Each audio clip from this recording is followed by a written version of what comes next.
Eh bien, chers internautes, bonjour ou bonsoir. Euh, on va aborder aujourd'hui un sujet qui est assez intéressant, c'est la différence ou le lien qu'il y a entre passage à l'acte et acting out.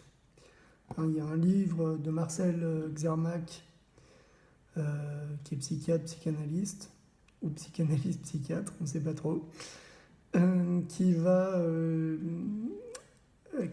sortir et qui s'appelle Acting Out et Passage à l'acte. Alors, on peut dire, c'est un des sujets les plus intéressants euh, en ce qui concerne le rapport avec Freud et la castration. Hein. En fait, il faut savoir qu'aujourd'hui, il y a très très peu d'analystes, très peu de psy qui font la différence entre acting out et passage à l'acte. Je dirais une différence énoncée. Et je dirais que quand on n'est pas psy, en plus, alors là, on n'y connaît carrément rien. Et pourtant, c'est une différence énorme. Et sur le plan de la structure psychique, c'est c'est ce qui déterminera la différence entre la névrose ou bien les perversions et les psychoses. Euh, donc autant dire que sur le plan des structures discursives, on va dire, ou des structures psychiques, cette différence entre acting out et passage à l'acte est tout à fait primordiale. Hein. Alors en plus, moi je travaille avec les adolescents euh, et je vois bien qu'il y a il y a quelque chose qui se joue à l'adolescence au niveau de l'acting out. Euh, Peut-être beaucoup moins. Enfin, les passages à l'acte à l'adolescence sont souvent camouflés, sont souvent euh, tus par les familles, sauf quand évidemment il y a des conséquences énormes sur le plan de la scolarité ou sur le plan de la santé. Ou voilà. Euh,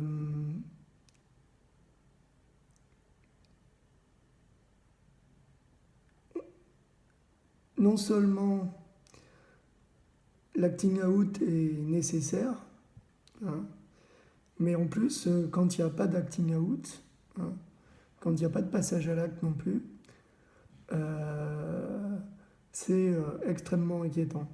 Hein. Euh, S'il n'y a pas d'acting out dans la famille, euh, on peut vraiment s'inquiéter pour la santé mentale de l'enfant, de l'ado. Euh, et, et en plus, l'acting out est ce qui vient initier la sortie. Hein. Ça vient initier la sortie de l'adolescent. Et donc, la qualité de l'acting out déterminera aussi la façon dont l'adolescent va sortir de son nid. Hein. Donc, euh, moi j'ai vu plusieurs types d'acting out. Euh, j'ai vu aussi des acting out qui étaient impossibles. Hein. C'est-à-dire que des parents qui commençaient à s'inquiéter de voir leur ado ne pas émerger comme individu, comme personnalité, euh, étaient paniqués, on va dire, hein, par le fait que l'ado euh, restait comme toujours. Hein.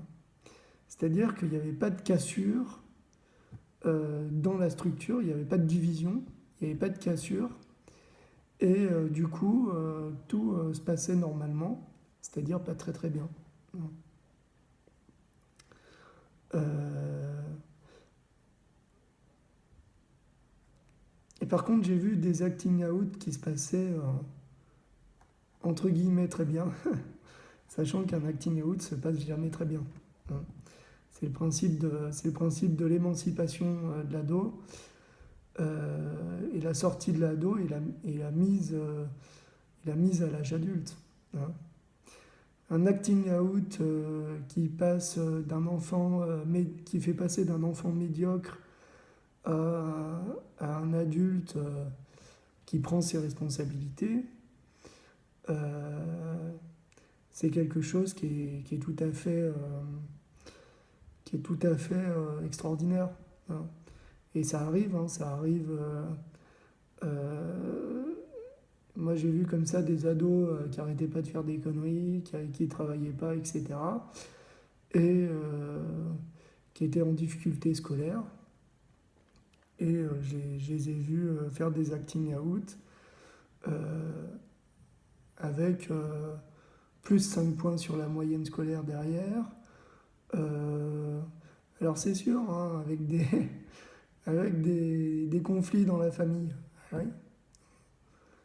Hein, c'est le propre de l'acting out, hein, c'est que ça va générer des conflits. Ça ne va pas améliorer l'ambiance dans la famille. Hein.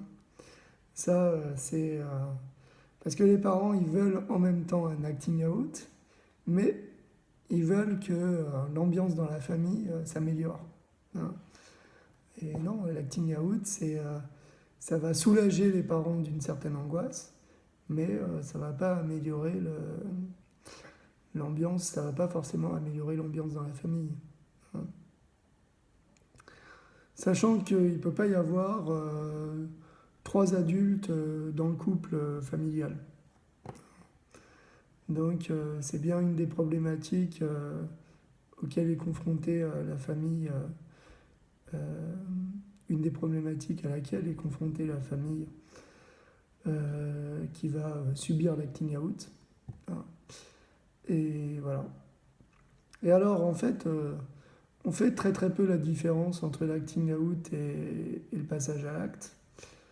Et pourtant, le passage à l'acte annonce une catastrophe. Hein.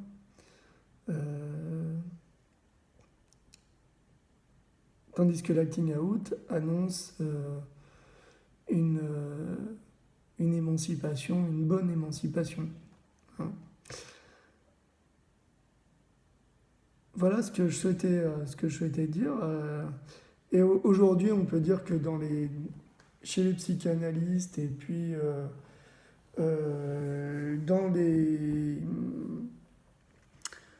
dans les institutions, les sociétés, etc., on fait strictement aucune différence entre l'acting out et le passage à l'acte. Hein. Ce qui est absolument... ce qui est dégueulasse, en fait. Hein. Puisque le fait de ne pas être informé de ce que c'est qu'un acting out, du coup, ça va être traité comme un passage à l'acte. Et donc, l'acting out peut être traité comme un acte de délinquance. Hein. Ce qui serait évidemment une catastrophe pour tout le monde. Hein. Puisque si l'acting out est traité comme une délinquance, ça veut dire que la loi vient traiter l'inceste du côté de la norme. Hein. Donc la différence est tout à fait primordiale.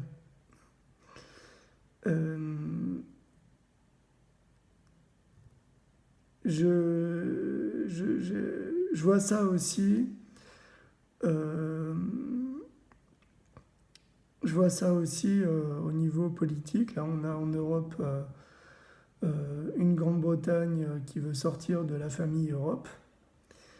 Hein, et on voit bien qu'elle a des difficultés à le faire.